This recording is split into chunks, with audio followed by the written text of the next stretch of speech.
Hello friends, very warm welcome to my business laws channel. In my last video, I had covered the chapter under the Sale of Goods Act, which was performance of contract. Today friends, I am going to take up the last lecture under the Sale of Goods Act 1930, which is unpaid seller and his rights. Very important chapter from examination point of view.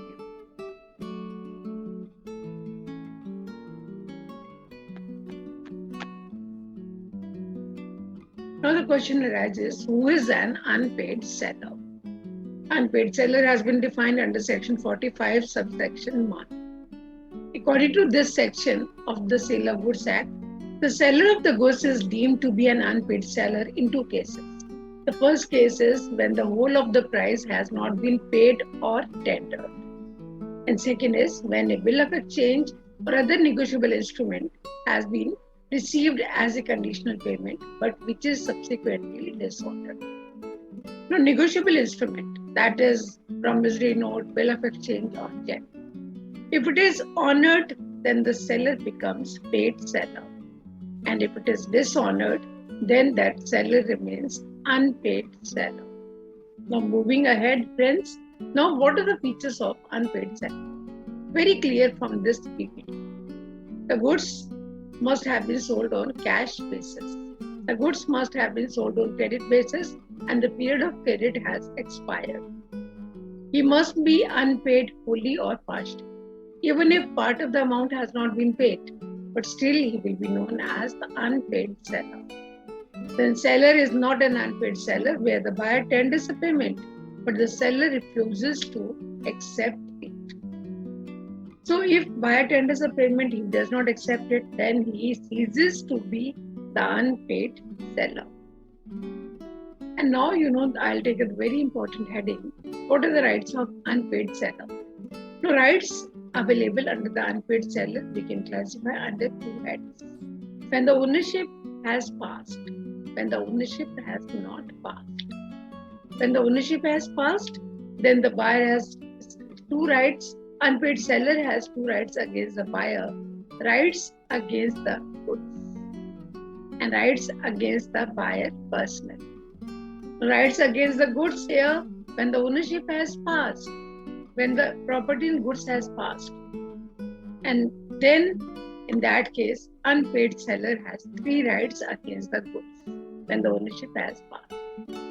First one is the right of lien. Sections here are 47 to 49. What is lien? Lien is the right to retain the goods. Till when? Till the payment is made by the buyer. Part of the price or whole of the price. When the price is paid by the buyer, then the seller will deliver the goods to the buyer. So it is the right to retain the goods. So when to exercise this right of lien? There are three cases when this right of lien can be exercised by the unpaid seller. First one is where the goods have been sold without any stipulation as to credit. That is, they have been sold on cash basis. Second is where the goods have been sold on credit basis, but the term of credit has expired. Say the goods have been sold on 30 days credit, and 30 days period has expired and buyer has not made the payment to the seller. And third is where the buyer has become insolvent, even though the period of credit may not have yet expired. So I have taken the example, friends, where the goods have been sold on 30 days credit, and now after 15 days, the seller comes to know that the buyer has become insolvent. So the period of credit has not yet expired, but still the unpaid seller will have the right to exercise right of lien. But why? Because the buyer has become insolvent. And now there are certain important points regarding unpaid seller lien. First is it is possessory. Unpaid, this lien is possessory in nature. So far as the goods are in the possession of unpaid seller, he can exercise this right. Once the possession is lost, then the right of lien is also lost. Lien only for the non-payment of price. If price has been paid, then the seller will have to deliver the goods to the buyer. If custody charges are unpaid, maintenance charges are unpaid, then for that lien cannot be exercised by the unpaid seller. even if the part of the goods have been delivered, but remaining goods are in the possession of seller. Seller has the right to exercise right of lien. Possession of goods as agent or bailey.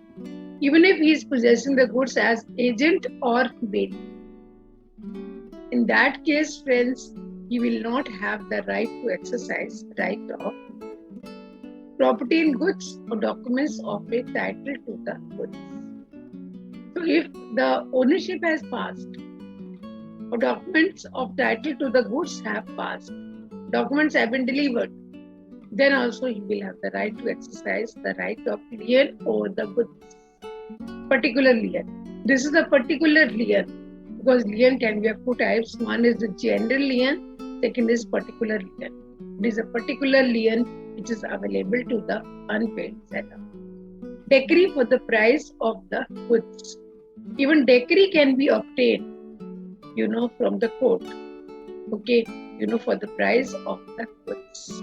Express waiver, where the unpaid seller has waived his right. This right of lien. Expressly. Waive means to give up.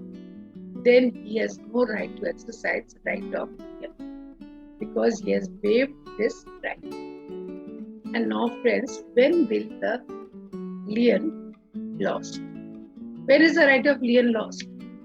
When will this lien terminate? Why the lien is being exercised? Because the price has not been paid. But the goods are in the possession of unpaid seller. So once the goods are delivered to common carrier or other bailey, or the goods are delivered to the buyer or his agent, or this right is waived by the unpaid seller, or price is paid by the buyer.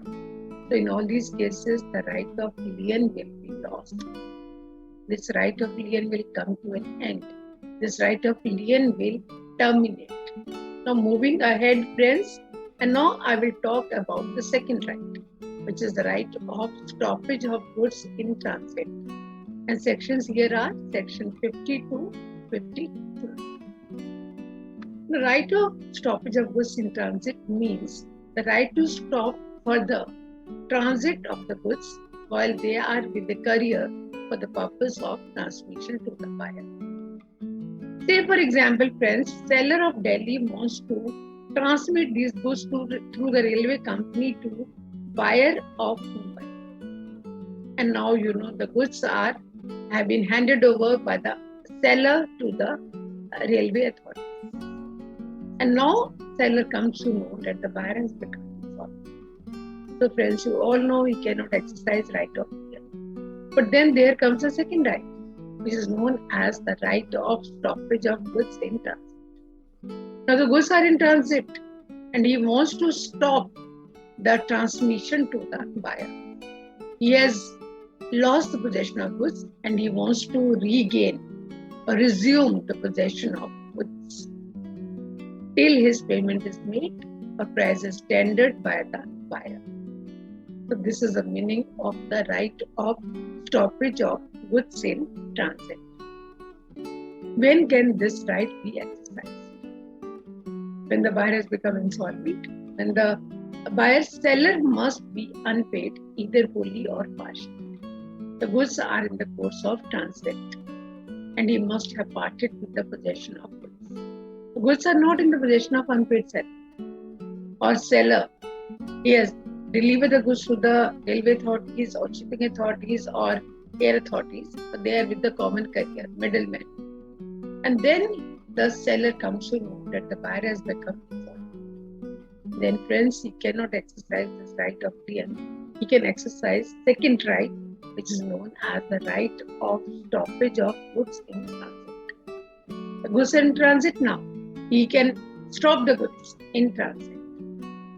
Okay, so these are the cases where second right can be exercised. When will this transit terminate? When the goods are delivered to the buyer or his agent, when the buyer intercepts in between, then the goods are in transit. Acknowledgement to the buyer. Buyer, common carrier, middlemen, they have acknowledged to the buyer. Or when the goods are delivered to a ship, which is, which belongs to the buyer or his authorized agent. Wrongful refusal to the buyer. the railway authorities, the middlemen, they wrongfully they have refused the delivery of goods to the buyer, or part of the goods have been delivered to the buyer with the intention of delivering the whole of the goods, where part delivery is taken as delivery of the whole. Then friends, the transit will come to an end. The moment transit terminates, then the unpaid seller's second right will also terminate. It will also come to an end. And now these case laws, friends, if any of the case laws is not clear to you, you can always write in the comment section. I will always explain. How the right of stoppage of goods in transit is effected. How can this be exercised? There are two ways. First one is by taking the actual possession of the goods from the courier or other bailee. The second is by giving the notice of his claim to the courier or other bailee in whose possession the goods are. So there are two ways. Now by giving the notice to the common courier or by taking the actual possession of the goods. So what is the main objective of exercising this second? Just to regain the possession of goods which has been lost by the unpaid seller. Moving ahead, friends, effects of sub-sale or pledge by the buyer. If buyer has sub-sold the goods by B1, B has sold the goods to B1, or he has pledged the goods with B1 pledge. Buyer is a pledger now, B1 is the pledge. Okay, so B is the buyer, S is the seller, and B1 is the pledge or new buyer. If he has sold the goods or he has pledged the goods, then will the unpaid seller's right of lien or right of stoppage of goods in transit be affected? It will be still, the unpaid seller will have the right to exercise right of lien if the goods are in his possession, and he will have the right to exercise the second right if the goods are in transit. They are in the possession of common courier or other bailee. But there are two exceptional cases where both the rights will be defeated. First is where the unpaid seller's consent has been obtained, and then the B1 has sold the goods to B1. B has sold the goods to B1, or B has pledged the goods with B1, or the sale has taken place by transfer of documents of title to the goods, either railway receipt or bill of lading or any other document pertaining to the ownership. Then this will have its own impact, and unpaid sellers, both the rights will be defeated, depending upon this who is having the possession of goods. And now, friends, right of lien is different from right of stoppage of goods in transit. Very often question is asked in this examination, distinguish between right of lien and right of stoppage of goods in transit. First is the insolvency of the buyer. So in case of lien, buyer may be solvent or insolvent. But second right is exercised when the buyer has become insolvent. Possession of goods. In case of lien, the goods are in the possession of unpaid seller. But in case of second right, the goods are in the possession of common courier or middleman. Object of right of lien is to retain the possession of goods, but object of the second right is to regain the possession of goods. Termination of right. Right of lien is terminated in number of cases when the price is paid, when the possession is lost by the unpaid seller. And right to stop the goods in transit terminates when the courier or other bailee parts with the possession of goods. The exercise of right. Unpaid seller exercises this right on his own. Lien is always exercised by the unpaid seller himself. But right of stoppage of goods in transit is exercised by the unpaid seller, through the middleman. Right of lien comes to an end when the possession of goods is lost by the unpaid seller. And right of stoppage of goods in transit will come to an end when the possession is lost by the middleman or common courier. So these are the 6 points of distinction between the right of lien and right of stoppage of goods in transit. Right of stoppage of goods in transit is the extension of right of lien, where right of lien ends at the same point the right of stoppage of goods in transit commences. This is all about the distinction, friends. Now I will take up the third point, the third right, which is right of resale. Right of resale is referred to as the right of resale because there has already been a sale by which the property therein has passed to the buyer. The unpaid seller can exercise the right of resale in the following circumstances, and these circumstances have been given under Section 54 of the Sale of Goods Act 1930. Where the goods are of perishable nature, say fruits, vegetables or milk, then unpaid seller cannot keep on waiting for the buyer to pay the price. He has the right to resell the goods. Where the unpaid seller gives a notice to the buyer, he informs the buyer, he gives him deadline that if you do not make me the payment, after that I will sell the goods. Where the right of resale is expressly reserved. When they entered into the contract, both the parties, they made it very clear that if by this time the buyer doesn't make the payment, then the goods will be resold. Where the property in goods has not passed, where the ownership has not passed, then the unpaid seller has the right to resell the goods. Now, failure to give notice in case of resale.